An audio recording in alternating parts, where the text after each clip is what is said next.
Hello student, welcome to your own channels M Plus tutorial. We are going to discuss very important topic of component of cell. ये topic chapter cell class 9 CBSE biology से लिया गया है। ठीक है, आज के topic में हम लोग डिस्कस करने वाले हैं कि कोई भी पार्ट जो होता है, जैसे हम सेल की बात कर रहे हैं, सेल किस किस चीज से बना है, क्योंकि कोई भी पार्ट्स है वो किसी ना किसी चीज से बना होता है। उसी तरह आज हम लोग तो डिस्कस करेंगे कि सेल किस किस चीज से बना हुआ है। ठीक है, तो सबसे पहला कि कंपोनेंट ऑफ सेल में 3 पार्ट आता है, मतलब सेल जो है वो 3 पार्ट से कंसिस्ट करता है। पहला आउटर मोस्ट कवरिंग। हम क्यों आउटर मोस्ट कवरिंग बोल रहे हैं, उसका मेन रीजन ये है कि आउटर मोस्ट कवरिंग में हर एक सेल में अलग अलग है। किसी में सेल मेम्ब्रेन पहले आता है, किसी में सेल वॉल आता है। तो ये हम लोग दोनों डिस्कस करेंगे। तो पहला जो आउटर मोस्ट कवरिंग है वो पहला पार्ट है, देन साइटोप्लाज्म, देन हम लोग बोलते हैं न्यूक्लियस। आई मीन ये 3 पार्ट से बना हुआ है। सो पहला जो है आउटर मोस्ट कवरिंग जो है वो अगर एनिमल सेल की बात करें तो उसमें सेल मेम्ब्रेन आएगा, और प्लांट सेल की बात करें तो उसमें हम लोग सेल वॉल लेंगे। ठीक है, तो हम लोग का जो पार्ट है कंपोनेंट सेल में सबसे पहला जो पार्ट होगा वो सेल मेम्ब्रेन होगा। ठीक है, और हम लोग को सेल वॉल भी पढ़ना है, क्योंकि ये एनिमल सेल बैक्टीरियल सेल के कंसर्न में बात करेंगे और ये एनिमल सेल के कंसर्न में बात करेंगे। ऐसे सेल मेम्ब्रेन हर एक सेल में प्रेजेंट है, लेकिन एनिमल सेल का जो आउटर पार्ट है, जैसे हम पहले बताए कि 3 पार्ट से बनेगा, तो आउटर मेम्ब्रेन जो होता है वो कवरिंग आउटर कवरिंग मेम्ब्रेन होता है, तो वो सेल मेम्ब्रेन है, तो वो एनिमल सेल। और प्लांट सेल में सेल वॉल, बैक्टीरियल में सेल वॉल एंड फंगी में सेल वॉल होता है outer part, then cell membrane present. तो हम लोग स्टार्ट करेंगे इसे। तो cell membrane and cell wall. दूसरा पार्ट है साइटोप्लाज्म। साइटोप्लाज्म, ठीक है, और तीसरा पार्ट होता है न्यूक्लियस। ठीक है, चलो इसको थोड़ा सा डायग्राम से समझ लेते हैं। ये आउटर बाउंड्री पार्ट है। इसको अगर हम इन जनरल लिखते हैं तो सेल मेम्ब्रेन ही लिखेंगे। सेल मेम्ब्रेन इन जनरल हम लोग यही पढ़ते हैं। जब स्पेसिफिक सेल का बात करेंगे तो वहां पे हम लोग सबको डिफाइन करेंगे। सेल वॉल और सेल मेम्ब्रेन में क्या डिफरेंसेस है वहां देखेंगे। ठीक है, तो ये हो गया आउटर पार्ट सेल मेम्ब्रेन। और इसमें जो ये स्पेस है, इसमें लिक्विड का फिल्डअप होता है या फ्लूइड फील्ड होता है, जिसको हम लोग बोलते हैं साइटोप्लाज्म। क्या बोलते हैं? साइटोप्लाज्म। और ये जो स्पेस है ये 2 के बीच का स्पेस है। 2 पार्ट क्यों बोले, ये आउटर पार्ट और ये अंदर में जो है सर्कुलर, इसको हम लोग बोलते हैं न्यूक्लियस। ठीक है, तो आउटर पार्ट सेल मेम्ब्रेन। ठीक है, और अगर प्लांट की बात करेंगे तो आउटर पार्ट क्या हो जाएगा, वो हमारा हो जाएगा सेल वॉल। चलिए उसका भी हम डायग्राम बना के बता देते हैं। ये हो गया एनिमल सेल का, ये हो गया एनिमल सेल। ठीक है, ये एनिमल सेल का। अब हम लोग बनाते हैं प्लांट सेल। ये आउटर पार्ट, ये तो पहला जो आउटर पार्ट है वो सेल वॉल है। सेकंड का पार्ट है उसको सेल मेम्ब्रेन, हम शॉर्ट में लिख दिए सीएम, समझ जाना। ठीक है, और उसके बाद बीच वाला पार्ट जो है उसमें भी न्यूक्लियस होगा, न्यूक्लियस। और ये जो फ्लूइड है ये है। मतलब अगर हम देखा जाए दोनों में डिफरेंस, एनिमल सेल और प्लांट सेल में, तो सबसे बड़ा डिफरेंस यही है कि इसमें सेल वॉल होता है आउटर कवरिंग में, इसमें हम लोग सेल मेम्ब्रेन पढ़ते हैं। और इसका हम ऑलरेडी डिफरेंस हम बता चुके हैं सेकंड लेक्चर के वीडियो में, आप वहां जाके उसको देख सकते हैं। ठीक है, तो ये है 2 डिफरेंस। अगर हम अलग अलग सेल की बात करें, जैसे एनिमल सेल, ये हम किसके लिए लिए हैं, प्लांट सेल में यही होता है, बैक्टीरियल सेल में भी यही होगा, और फंजाई में भी यही प्रेजेंट होगा। मतलब फंजाई का भी स्ट्रक्चर कुछ इसी तरह होगा कि ऊपर में पहले cell wall, then cell membrane, then cytoplasm, then उसमें न्यूक्लियस। ठीक है, तो ये 2 डिफरेंस है, समझ में आ गया होगा। सो आज जो हम लोग का टॉपिक है वो सेल मेम्ब्रेन आज हम लोग कंप्लीट करने वाले हैं। ठीक है, सो स्टार्ट करते हैं सेल मेम्ब्रेन। सबसे पहली बात कि सेल मेम्ब्रेन जो होता है ना, उसको बहुत कुछ अलग अलग नाम से भी हम लोग बोलते हैं। ऐसे नॉर्मल सेल मेम्ब्रेन हम लोग को ज्यादा दिखता है, और इसी का दूसरा नाम जो है प्लाज्मा मेम्ब्रेन। ये हम लोग को, तो ये दोनों वर्ड हम लोग को बुक्स में मिलेगा सबसे ज्यादा। बट इसका और जैसे नाम प्लाज्मा लेमा या फिर साइटोप्लाज्मिक मेम्ब्रेन या फिर बायोलॉजिकल मेम्ब्रेन, ये सब के भी नाम से इसको जाना जाता है। बट ये दो कॉमन है, इसलिए हम इस चीज को बता देते हैं। सबसे पहले सेल मेम्ब्रेन क्या है, इसका कैरेक्टरिस्टिक। तो ये आउटर बाउंड्री पार्ट प्रेजेंट है, क्या मैं outer boundary part thin membrane है जो हर एक सेल को क्या करके रखता है, सराउंडिंग उसी से मतलब बंधा हुआ होता है। कहने का मतलब जैसे मान ये आउटर बाउंड्री पार्ट है, तो सबसे पहले ये क्या थिन मेम्ब्रेन है जो सराउंडेड होता है एवरी सेल से, यहां भी है यहां भी है, बट यहां आउटर मेम्ब्रेन पार्ट हम नहीं ले सकते, आउटर मेम्ब्रेन सेल वाला होता है, ठीक है। उसके बाद इसका क्या काम है, ठीक है। तो सबसे पहला it is thin membrane, thin membrane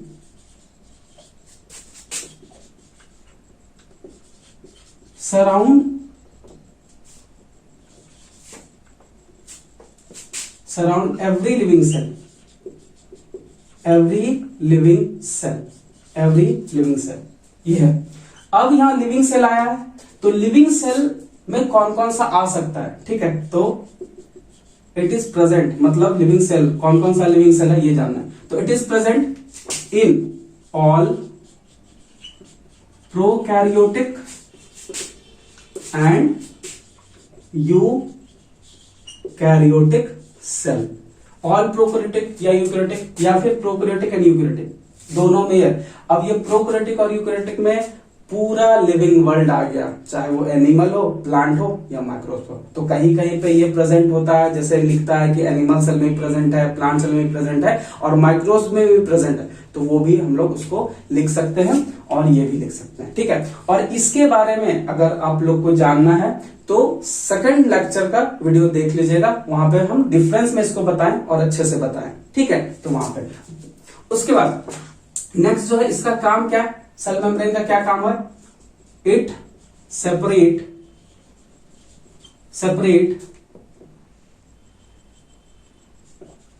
the content of cell, the separate the content of cell from external environment, ठीक है। इसका कहने का मतलब जैसे ये सेल मेम्ब्रेन है, अंदर का जो सेल का पार्ट है और बाहर का जो पार्ट होगा, ठीक है, उससे सेपरेट कौन करेगा, मतलब अंदर के पार्ट को कहीं ना कहीं बचाने का काम कौन करता है, ये सेल मेम्ब्रेन ही करता है, ठीक है। ये तो सेपरेशन का भी काम करता है, मतलब बाहरी जो कवरिंग है या बाहर जो पार्ट है, अंदर के पार्ट, दोनों को सेपरेट कौन करेगा, सेल मेम्ब्रेन करेगा, ठीक है। नेक्स्ट है हमारा it is flexible in nature, it is flexible in nature, ये फ्लेक्सिबल होता है। तो बहुत सारा एनिमल सेल में फ्लेक्सिबल होने का है, बहुत सारे सेल में ये शेप एंड साइज को भी मतलब मेनली शेप को ये मेंटेन करता है, साइज को नहीं, शेप को ये मेंटेन करेगा, ठीक है।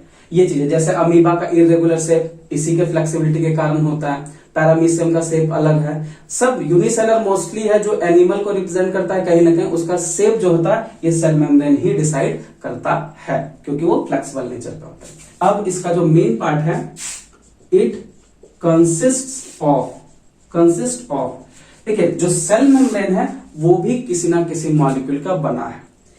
अगर हम इंपॉर्टेंट मॉलिक्यूल की बात करें, जो प्रिंसिपल मॉलिक्यूल है वो 3 मॉलिक्यूल है, पहला है लिपिड, दूसरा है प्रोटीन और तीसरा है कार्बोहाइड्रेट्स।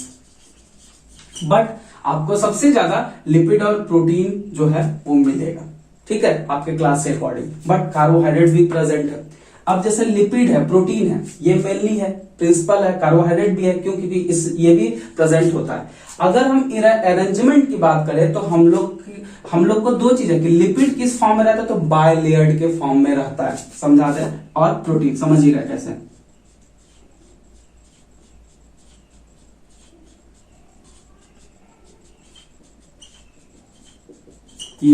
ये लिपिड है, 2 लेयर में हुआ, और इसी के बीचों बीच में प्रोटीन भी प्रेजेंट होता है। कोई प्रोटीन होता है पूरा कवर अप होता है, कोई हाफ होता है, कोई बाहर से भी प्रेजेंट होता है। तो ये रेड वाला हो गया प्रोटीन और ब्लू वाला जो हम लोग दिख रहा है वो लिपिड है। मतलब एक तरह से बोलते हैं लिपिड बाय लेयर प्रेजेंट है और प्रोटीन इस कंडीशंस में इसमें प्रेजेंट होता है। ठीक है, ये है। तो ये कंसिस्ट करता है। और हाँ, क्योंकि लिपिड और प्रोटीन है तो सेल मेम्ब्रेन का अगर हम काम देखेंगे तो इसका फंक्शन होता है मूवमेंट ऑफ मॉलिक्यूल करवाना।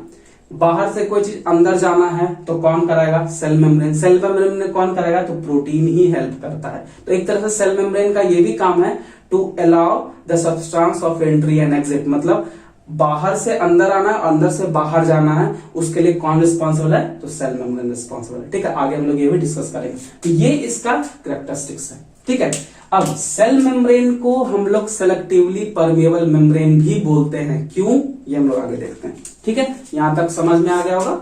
सो इसको स्क्रीनशॉट भी ले सकते हैं। ठीक है, तो हम लोग आगे बढ़ते हैं।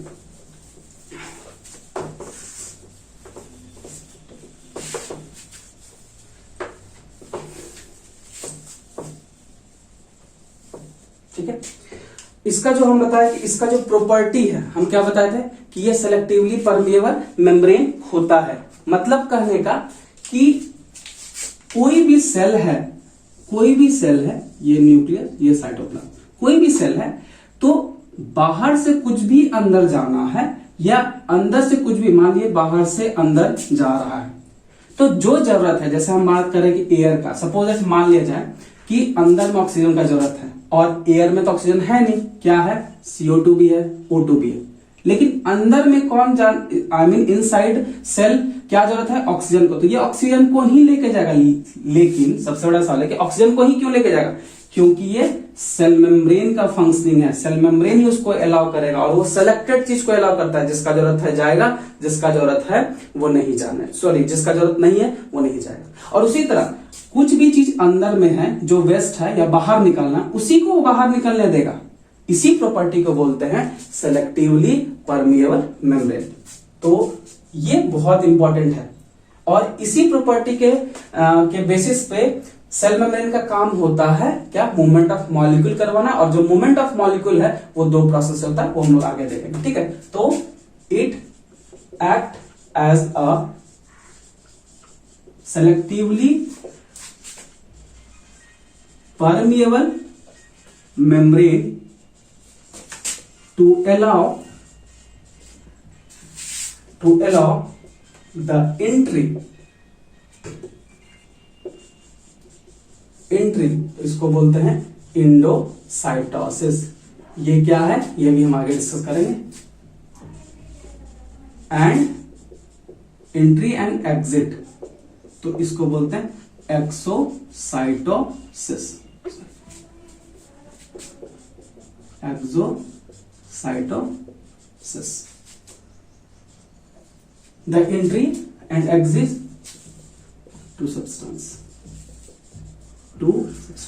ठीक है, अब समझना, हम यहां दो वर्ड लिखे इंडो एंड एक्सो। ये तो समझ में आ गया है कि सेल मेम्ब्रेन का क्या फंक्शनिंग है। सेल मेम्ब्रेन का फंक्शन यही है कि जो सब्सटेंस जरूरत है वही अंदर आएगा, या जो सब्सटेंस को बाहर भेजना है उसी को भेजेगा, वो सबको नहीं भेजेगा। इसी प्रॉपर्टी से इसको बोला जाता है सेलेक्टिवली परमिएबल मेम्ब्रेन। अब यहाँ इंडो हम क्यों लिखे एंट्री में और एक्सो हम क्यों लिखे? तो ध्यान रखना है कि जब कोई, जैसे मान ली O2 गैस है, O2 गैस जो होता है ये एंट्री करेगा, ये एंट्री किया, इसी प्रोसेस को बोलते हैं हम लोग क्या? इंडोसाइटोसिस।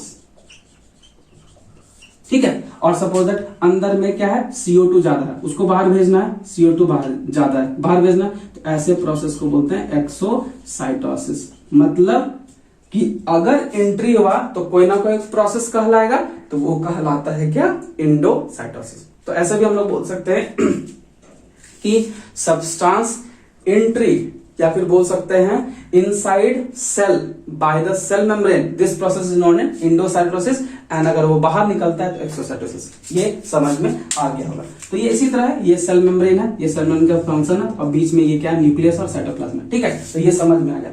और इसी की वजह से ये मूवमेंट ऑफ मॉलिक्यूल जो बोले वो ये काम करेगा। तो इसके फंक्शंस, इसका जो फंक्शन है, मेन फंक्शन क्या हो गया? फंक्शन जो है क्या हो गया? तो फंक्शन हो गया सबसे first, it provide it help in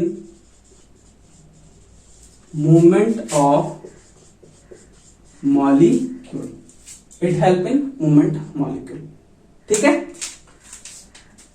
दूसरा इसका फंक्शन क्या हो जाएगा, cell signalling and communication, cell signal and communication में भी सेल मेम्ब्रेन बहुत इंपॉर्टेंट रोल प्ले करता है, ठीक है। अब एक चीज और बताना, तो मूवमेंट ऑफ मॉलिक्यूल में हम बताएं ये मूवमेंट ऑफ मॉलिक्यूल दो प्रोसेस से करेगा, एक होगा डिफ्यूजन और एक होगा ऑस्मोसिस। तो इसका भी स्टडी करेंगे आगे कर, ठीक है, आगे करेंगे। थोड़ा सा इसका फंक्शन देख लेते हैं। तो हम फंक्शन में क्या बताएं कि सेल सिग्नलिंग एंड कम्युनिकेशन, दूसरा it prevents against mechanical injury and attack of pathogen, मतलब मैकेनिकल इंजरी, ठीक है, किसी भी तरह का इंजरी से कहीं ना कहीं सेल मेम्ब्रेन बचाता है, मतलब सेल मेम्ब्रेन के अंदर का जो पार्ट है उसको बचाने का काम किसका है, सेल मेम्ब्रेन का, ठीक है। या सेल के अंदर में जो है इस तरह से समझेंगे। और अटैक मतलब अगर बाल या कोई पैथोजन इस पे इन्फेक्टेड होना चाहेगा तो कहीं ना कहीं सेल मेम्ब्रेन उसको जाने के लिए नहीं देगा, तो ये चीज इससे होगा। प्रोवाइड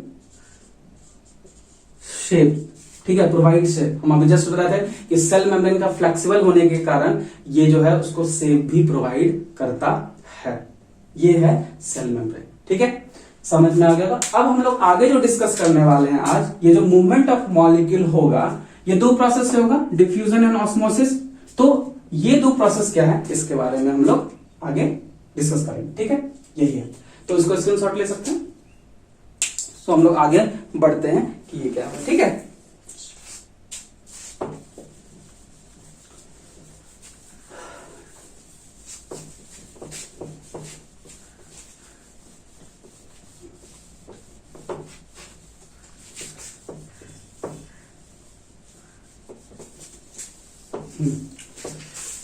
अब हम लोग को डिफ्यूजन एंड ऑस्मोसिस दो प्रोसेस समझना है, समझेंगे, ठीक है।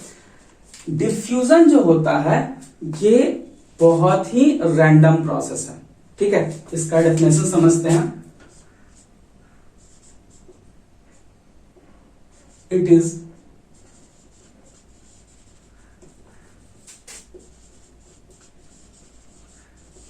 Movement of molecule from higher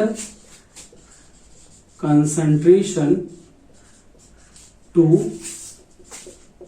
lower concentration, ठीक है।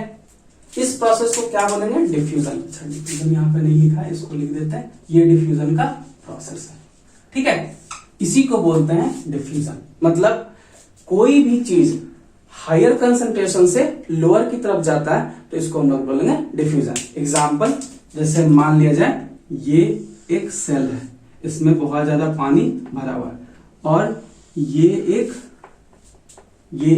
सेल है और ये इसमें आधा भरा हुआ है। सपोज मान लीजिए इस दोनों में कनेक्शन कर देते हैं, तो मूवमेंट किधर से किधर जाएगा, इसको ए मान लेते हैं, इसको बी मान लेते हैं, ठीक है। तो मूवमेंट किधर से किधर की तरफ किया जाएगा, ये ए से बी की तरफ चला जाएगा। क्यों? क्योंकि इसमें पूरा पानी भरा है, इसमें कम पानी भरा हुआ है। तो कंसंट्रेशन हाई ए और लो बी, तो मूव ये कर जाएगा, ठीक है। ये सिंपल समझना है, ये सिंपल वे में समझें, ठीक है।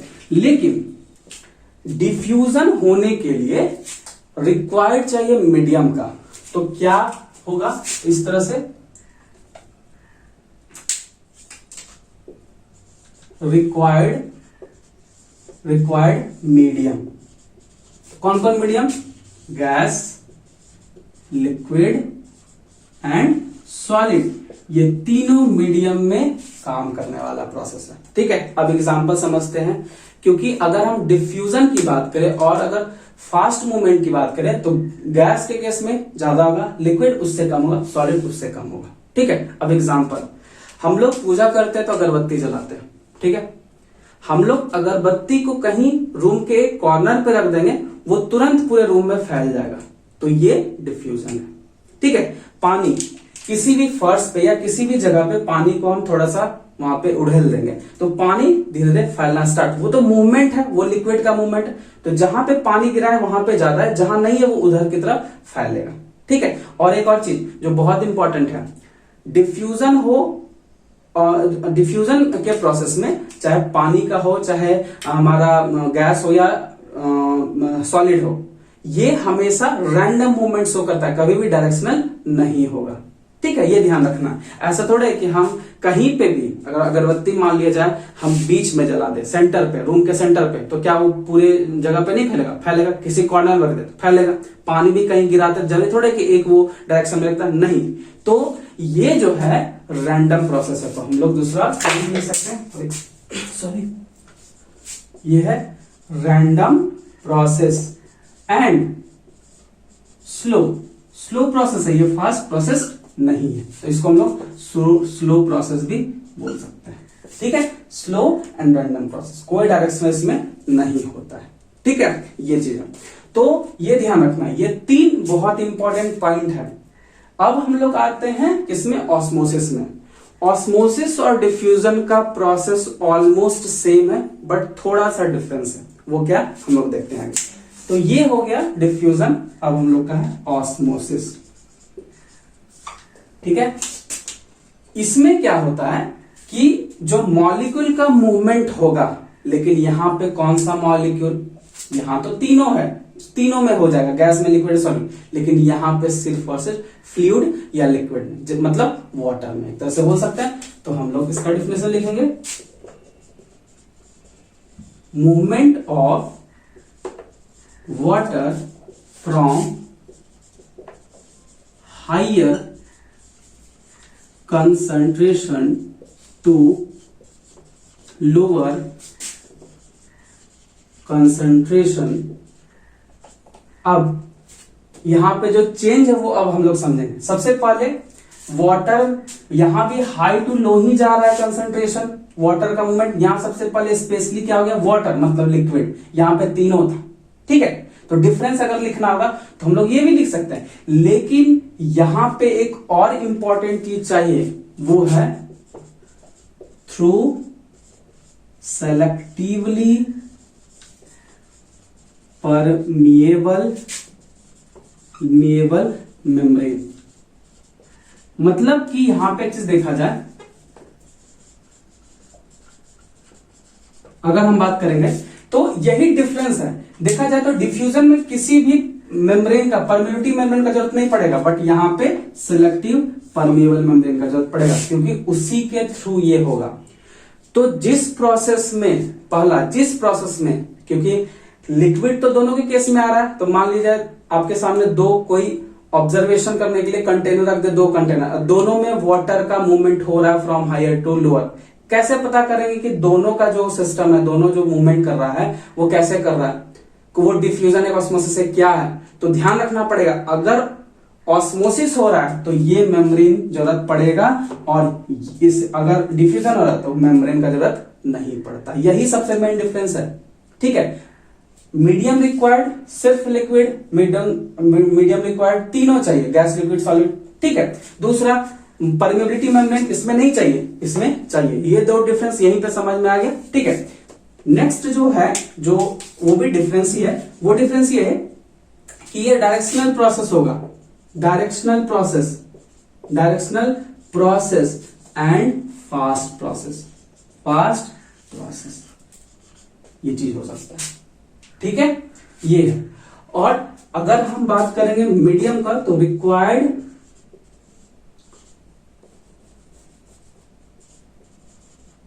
ओनली रिक्वायर्ड फ्लूइड मीडियम, ये 3 से 4 डिफरेंस है। इसको डिफरेंस में भी देखो, आप लोगों को एक चीज और ध्यान देना है, जब डिफरेंस लिखना आएगा तो हम दोनों लिख सकते हैं। ठीक है, ये डिफरेंस 3 इसका 3 इसका 4 भी कर सकते हैं, जैसे सेलेक्टिवली परमेबल मेम्ब्रेन को अलग कर सकते हैं, इसमें डाल सकते हैं कि इसमें नॉट रिक्वायर्ड, इसमें रिक्वायर्ड है। ठीक है, तो इसमें 4-5 पॉइंट आपका निकल जाएगा। ये बहुत इंपॉर्टेंट, ये हमेशा क्वेश्चन पूछता है आपके बोर्ड में। ठीक है, और इससे क्वेश्चन भी आता है आपका एनटीएससी ओलंपियाड में। ठीक है, तो ये जो कॉन्सेप्ट है मूवमेंट ऑफ मॉलिक्यूल का प्रोसेस को ध्यान से समझना है और इसको बार बार देखिए, रिवाइज कीजिए, ये कि बहुत इंपॉर्टेंट है। ठीक है, तो आज का हम लोग सेल मेम्ब्रेन पढ़े और आई होप सबको समझ में आया होगा, और अगर कोई डाउट होगा, ठीक है, तो प्लीज कमेंट कीजिएगा। ओके, सो आज का क्लास हम लोग यही खत्म करते हैं। Thank you.